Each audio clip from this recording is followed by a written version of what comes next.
buenos días a todas y a todos. Nuevamente soy el Padre Nicolás, desde aquí, desde Jutiapa, Guatemala, en este miércoles 16 de septiembre, en que seguimos meditando el Evangelio de Lucas, en este capítulo 7, que nos dice así: ¿con qué compararé a los hombres de esta generación? ¿A qué se parecen? Son como niños sentados en la plaza que se dicen entre ellos: hemos tocado la flauta y no bailaron, hemos entonado cantos fúnebres y no lloraron.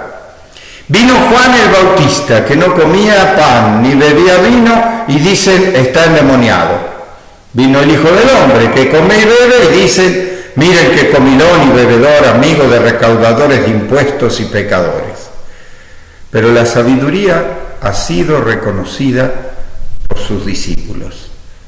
Esto es palabra de Dios. ¿Y qué nos dice este lenguaje de aquella época? Que tengo que hacer referencia que antes de este texto del capítulo 7 está el relato de Juan el Bautista y de cómo el mismo Jesús alaba a Juan el Bautista, pero justamente él se da cuenta cuando decapitan a Juan por un baile sensual. Lo que hicieron con él es el camino también de todos aquellos que buscan la verdad, que quieren vivir en el reino. Y bueno, por eso, frente al rechazo de esta gente, que fue rechazo por Juan, porque también lo terminan matando, también es rechazo por Jesús. Y por eso hace esta comparación de los niños. Tocamos la flauta y no bailaron, cantamos cantos fúnebres y no lloraron. O sea, nunca colaboran. Hagamos lo que hagamos, si es feliz o si es triste, no hay colaboración. O sea, no quieren entender. Por eso muchas veces Jesús dice: el que quiere entender, que entienda. A ver, porque en realidad el que tiene cerrado el corazón, por más de que uno le hable, le diga, no va a creer, no va a abrir su corazón. Y uno dice: pero tengo que convencer al otro. Algunos se creen que es así. No, primero que en vez de más que la palabra es el testimonio. O sea, que mucho hablar, habla mucho los políticos y después sabemos qué hacen y qué no hacen. Pero el testimonio de vida, se evangeliza con el testimonio de vida. Pero acá Jesús está mostrando a alguien que hizo un testimonio. Curó al sirviente del centurión, revivió al hijo de la viuda de Naín. O sea, cosas fuertes, cosas que eran evidentes, que daban su testimonio de quién estaba allí, que era verdaderamente de Dios. Sin embargo, no querían creer. El rechazo de los escribas y los fariseos era: no tiene que ver con Dios, y no lo escucho, no lo recibo. Y es cierto que los dos cambios de vida, ¿no? Porque Juan fue muy austero, vestía piel de camello y comía langostas, bichos, ¿no?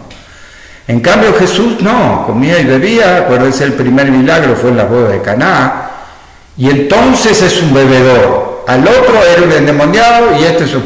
O sea, no hay nada que los conforme. Y la cuestión, por eso muchas veces Jesús, sabiendo de esa dificultad, de ese rechazo a su palabra, muchas veces dice: el que quiere entender, que entienda. El que tenga oídos, que escuche. Entonces, ¿por qué lo dice? Una y otra vez, lo dice más de una vez. Porque él sabe que si los que lo escuchan, si no quieren escuchar, por más que se lo diga como se lo diga, y haga signos del reino como lo hacía Jesús, no no le van a creer, tienen cerrado su corazón. Fíjese que este tema que dice al final, la sabiduría ha sido reconocida por sus discípulos, es porque cómo cuesta discernir sobre el bien y el mal. Y cómo cuesta, lo que es más, instrumentalizar la fe. ¿Y por qué digo? Porque muchas veces se pega, se podría decir, la fe o la religiosidad a ideologías. Digamos lo que fueron las cruzadas, que tiene que ver la muerte de tantos con la fe en Jesús. ¿Acaso Jesús dijo que había que matar a alguien? Y sin embargo, las cruzadas, la Inquisición, mataron a cuántos. O, por ejemplo, el colonialismo en América. ¿Qué sucedió? Que junto con la fe vinieron los soldados. Imponían, entonces uno dice, es la fe. No, imponían una cultura, un sometimiento. Y los indígenas, que no les importaba la codicia ni el oro, resulta que eran sometidos hasta esclavizarlos y matarlos, como es nuestra historia dolorosa de América. ¿Y cuántos el día de hoy, fíjense, a 2000 años de Jesús, todavía enarbolan la Biblia y los principios cristianos en golpes de Estado, en metodologías de poder, que comúnmente oprimen a la gente, sacrifican a la gente, o hay racismos, y racismos en nombre de Jesús? Yo digo, ¿pero qué entendieron del Evangelio? De los pobres, de los que iba Jesús, de los sencillos. En ese sentido es como cuando dijo una vez Elder Cámara, este obispo de Opción por los Pobres en Brasil. Él dijo, si yo digo que ayudo a los pobres, me dicen que soy un santo. Pero si pregunto, ¿por qué son pobres?, me dicen que soy un comunista. O sea, lo llenan de ideología, no de fe.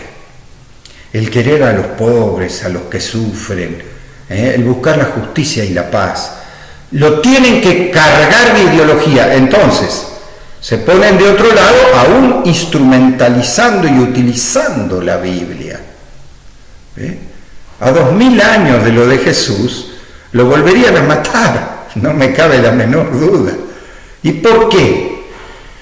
Porque no quieren ver, no quieren querer el rumbo del reino de los cielos.